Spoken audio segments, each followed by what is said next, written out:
के पॉप की बहुत फेमस स्टार लीज़ा जो है, जो सबकी तकरीबन फेवरेट है और मेरी भी बहुत ज़्यादा फेवरेट है। मैं उनके ट्रेंडी लुक ज़रूर क्रिएट करती हूँ। पहले भी मैंने उनके बहुत सारे लुक क्रिएट किए हैं और ये भी मैंने रिक्रिएट किया है उनका लुक। एक रॉक स्टार उनका न्यू ट्रेंड चला है, उस पर मैंने ये लुक बनाया है।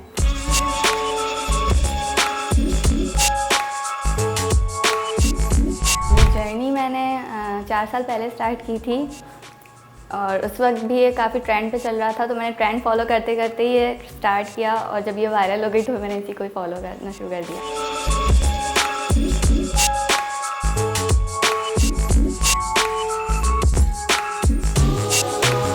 मैंने एक दिन तो मुझे कॉस्ट्यूम पे लगा, मैंने इस पर ड्रॉ किया है खुद से, क्योंकि मुझे इस प्रिंट का कहीं नहीं मिल रहा था कुछ भी। पहले मैंने ढूंढा है शॉप्स पे जाके, पहले प्रिंट ढूंढा है, नहीं मिला, देन मैंने इसको खुद से ड्रॉ किया और फिर उसके बाद मैंने नेक्स्ट डे मेकअप किया, लुक बनाया जिसमें मुझे 3 आवर्स लगे। ज़्यादातर मेरा मेन फोकस बॉडी पेंट पे होता है और बॉडी पेंट में मुझे 12 आवर्स ऐसे लग जाते हैं, उसमें बहुत डिटेल से मुझे करना होता है और फिर मैं उस पर डेकोरेट भी कर रही होती हूँ चीज़ें और मैं उस पर प्रॉप्स भी बनाती हूँ, हेड पीस वगैरह, तो उसके लिए भी मुझे टाइम चाहिए होता है। अक्सर कॉस्ट्यूम होते हैं, किसी में बहुत सारी चीज़ें होती हैं लाइक, तो फिर उसमें बहुत सारा टाइम लग जाता है। सबसे पहले तो जो मैंने अपना ओन सेल्फ आउट बनाया था वो था डेविल वर्सेस एंजल। मैंने एक सीरीज़ बनाई थी पूरी, तो उसमें मैंने बहुत ज़्यादा बॉडी पेंट और मैंने बहुत सारे प्रॉप्स वगैरह यूज़ किए थे, तो बहुत वो वायरल हुई थी। और अभी रिसेंटली मैंने एक मूवी कैरेक्टर के ऊपर बनाया था। मैं ज़्यादातर मूवी कैरेक्टर के भी कॉस्प्ले करती हूँ, तो मैंने कोको एक कार्टून है उसके मैंने कैरेक्टर्स बनाए थे, तो वो काफ़ी वायरल हुई थी।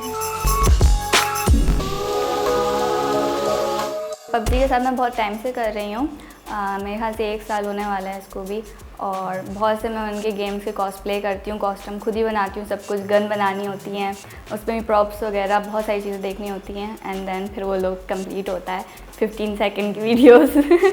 अभी मैंने रिसेंटली पायरेट्स का किया था और वैसे अलग अलग थीम उनके होते हैं, फिर अलग अलग थीम के हिसाब से फिर कॉस्ट्यूम मुझे बनाना होता है।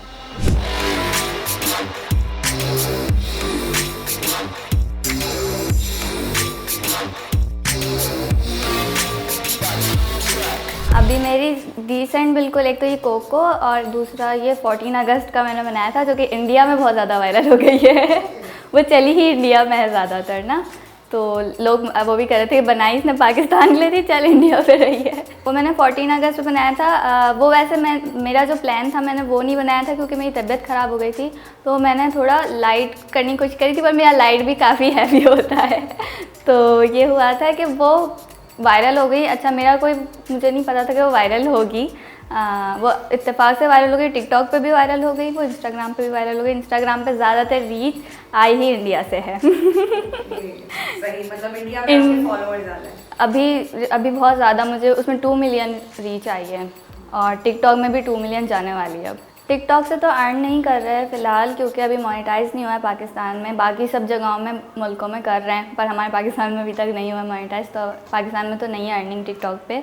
और इंस्टाग्राम पे भी डायरेक्टली अर्निंग नहीं है ऐप से, बट ये है कि हम कोलैबोरेशन वगैरह करते हैं तो उससे फिर अर्निंग हो जाती है।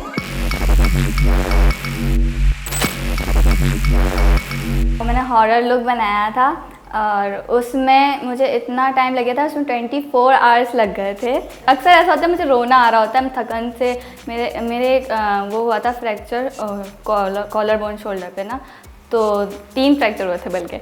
तो उसके वजह से ना मैं ज़्यादातर बैठती हूँ ना, तो फिर मेरे तो बहुत पेन होने लग जाता है। तो मैं फिर गिव अप नहीं करती क्योंकि बहुत सारी मेहनत लग चुकी होती है उस पर। गिव अप मैंने कभी भी नहीं किया, पर ये कि अक्सर ऐसा होता है कि रोना आ रहा होता है मुझे।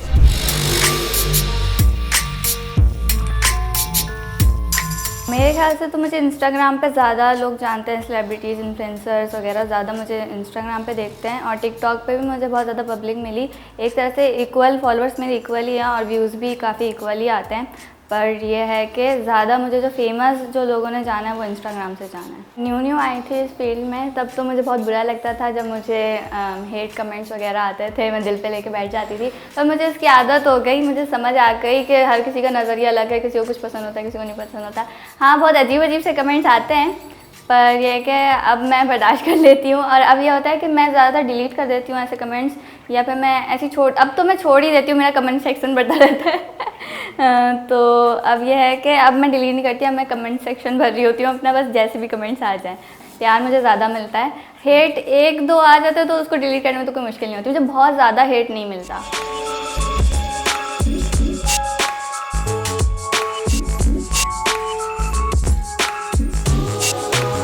मैं सोचती तो हूँ, पर अब इतना प्यार मिलता है ना कि मैं उसी खुशी में खुश हो जाती हूँ। फिर भले मुझे इतनी अर्निंग नहीं हो रही हो, पर ये कि मुझे उस ऑडियंस का प्यार मिल जाता है, मैं उसी में खुश हो जाती हूँ। वाह।